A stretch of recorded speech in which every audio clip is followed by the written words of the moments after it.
Assalamualaikum warahmatullahi wabarakatuh. Yang terhormat Ibu Maharani Ratnaningrum SEMM selaku dosen pengampu mata kuliah Ekonometrika dan teman-teman semua yang saya sayangi dan saya banggakan. Kami dari kelompok 1 keuangan akan mempresentasikan hasil dari diskusi kami Tentang sifat dasar analisis regresi dan analisis regresi sederhana yang pada kontakon saya Esa Ramdhani NIM 1802010064. Saya Ella Afiani NIM 1802010068. Saya sendiri Putri Kalia Ramadhani dengan NIM 096. Ya, yang pertama ada asal mula istilah regresi. Istilah regresi diperkenalkan oleh seseorang yang bernama Francis Galton. Menurut hasil penelitian Francis Galton ini, meskipun ada kecenderungan bagi para orang tua yang tinggi untuk mempunyai anak yang tinggi dan orang tua yang pendek untuk mempunyai anak yang pendek, distribusi mengenai tinggi dari suatu populasi tidak berubah dari generasi ke generasi. Hukum regresi yang universal dari Galton ini telah dibuktikan oleh temannya yang bernama Carl Pearson. Dia menemukan bahwa rata-rata tinggi anak dari kelompok orang tua yang tinggi ternyata lebih kecil dari tinggi ayahnya, dan rata-rata tinggi dari anak dari kelompok orang tua yang pendek ternyata lebih besar daripada tinggi ayahnya. Jadi seolah-olah semua anak ini yang tinggi dan yang pendek bergerak menuju ke rata-rata tinggi dari seluruh laki-laki. Ya, yang kedua ada interpretasi modern dari regresi. Analisis regresi berkenaan dengan studi ketergantungan dari satu variabel yang disebut variabel tidak bebas atau dependent variable pada satu atau lebih variabel, yaitu variabel penjelas, dengan tujuan untuk memperkirakan dan atau meramalkan nilai rata-rata dari variabel tidak bebas apabila nilai variabel penjelas sudah diketahui. Variabel penjelas ini sering disebut dengan variabel bebas atau independent variable. Kemudian yang ketiga, perbedaan ketergantungan secara statistik dan fungsional. Regresi berkenaan dengan ketergantungan statistik, bukan ketergantungan fungsional secara deterministik. Hubungan antara variabel secara statistik berkenaan dengan variabel yang acak atau stokastik, yaitu variabel yang mempunyai distribusi probabilitas. Di dalam hubungan fungsional, variabelnya tidak acak atau stokastik. Hubungan semacam ini misalnya dipergunakan untuk menunjukkan hukum gaya berat dari Newton. Kemudian ada regresi hubungan sebab akibat dan korelasi. Hubungan statistik sebagaimanapun kuatnya tidak akan pernah bisa membangun hubungan sebab dan akibat. Hubungan sebab dan akibat harus berasal dari luar statistik yang berakhir pada beberapa teori atau yang lainnya. Dalam semua contoh pada bab ini, hal yang perlu digarisbawahi adalah hubungan statistikal itu sendiri itu tidak dapat dinyatakan secara logikal secara hubungan sebab dan akibat. Untuk menganggap hubungan sebab dan akibat, satu hal harus menarik untuk konsiderasi teoretikal. Selanjutnya ada regresi versus korelasi. Korelasi di sini bertujuan untuk mengukur derajat atau kekuatan asosiasi linear antar dua variabel yang diasumsikan random. Dan regresi di sini mengestimasi nilai rata-rata variabel dependent atau random berdasarkan nilai variabel-variabel independen.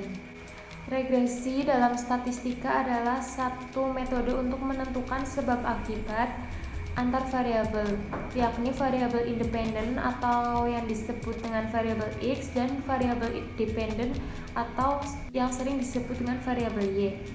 Sementara korelasi merupakan salah satu teknik statistik yang digunakan untuk mencari hubungan antar dua variabel atau lebih yang sifatnya kuantitatif. Misalnya akan menguji variabel X dan variabel Y untuk mengetahui hubungan di antara keduanya berbanding lurus atau terbalik atau tidak mempunyai hubungan sama sekali.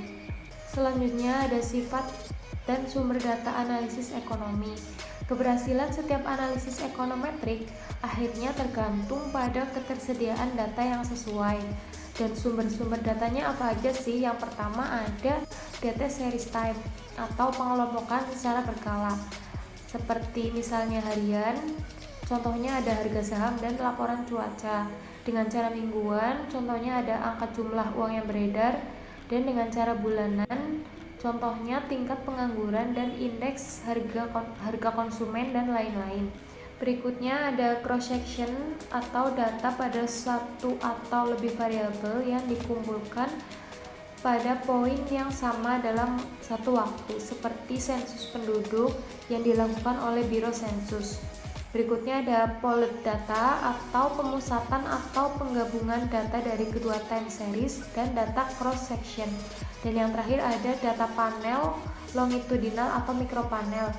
Ini adalah tipe khusus dari data yang dikumpulkan di mana cross sectional yang sama, misalnya suatu keluarga atau perusahaan yang disurvei dari waktu ke waktu. Selanjutnya ada pengertian analisis regresi sederhana, yaitu sebuah metode pendekatan untuk pemodelan hubungan antara satu variabel dependen dan satu variabel independen. Dalam model regresi, variabel independen menerangkan variabel dependennya. Dalam analisis regresi sederhana, hubungan antara variabel bersifat linear di mana perubahan pada variabel X akan diikuti oleh perubahan pada variabel Y secara tetap. Sementara pada hubungan non-linear, perubahan variabel X tidak diikuti dengan perubahan variabel Y secara proporsional. Seperti pada model kuadratik, perubahan X diikuti oleh kuadrat dari variabel X. Hubungan demikian tidak bersifat linear. Ini adalah tujuan dan pengertian dari analisis regresi sederhana. Analisis regresi sederhana bertujuan untuk mengetahui pengaruh dari suatu variabel terhadap variabel lainnya. Pada analisis regresi, suatu variabel yang mempengaruhi disebut dengan variabel bebas atau dependent variable. Sedangkan variabel yang dipengaruhi disebut dengan variabel terkait atau dependent variable. Jika persamaan regresi hanya terdapat satu variabel bebas dengan satu variabel terkait, maka disebut dengan persamaan regresi sederhana. Analisis regresi linier sederhana adalah hubungan secara linier antara satu variabel independen X dengan variabel dependen Y. Analisis regresi sederhana dapat digunakan untuk mengetahui arah dari hubungan antara variabel bebas dengan variabel terikat, apakah memiliki hubungan positif atau memiliki hubungan negatif, serta untuk memprediksi nilai dari variabel terikat apabila nilai variabel bebas mengalami kenaikan atau mengalami penurunan. Pada regresi sederhana, biasanya data yang digunakan memiliki skala interval atau rasio. Pada regresi sederhana, kita dapat mengetahui berapa besar perubahan dari variabel bebas dapat mempengaruhi suatu variabel lainnya. Variabel yang mempengaruhi disebut dengan berbagai istilah: variabel independen, variabel bebas, variabel penjelas, variabel eksplanatorik, atau variabel X, karena dalam grafik sering digambarkan sebagai absis atau sumbu X. Variabel yang dipengaruhi dikenal sebagai variabel dependen, variabel terikat, atau bisa disebut dengan variabel Y. Kedua variabel ini dapat merupakan variabel acak atau random.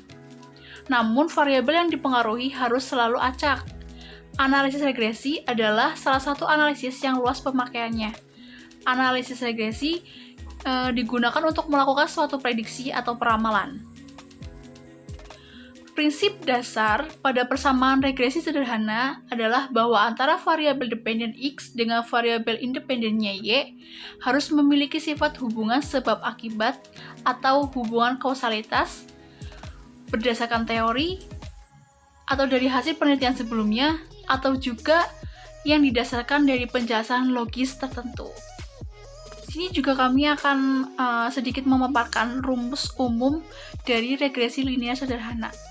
Di sini disimbolkan dengan Y sama dengan A plus BX, di mana keterangannya yaitu Y sebagai variabel dependen atau variabel terikat, X sebagai variabel independen atau variabel bebas, A sebagai konstanta nilai dari Y apabila X sama dengan 0, B yaitu koefisien regresi, pengaruh positif atau negatif.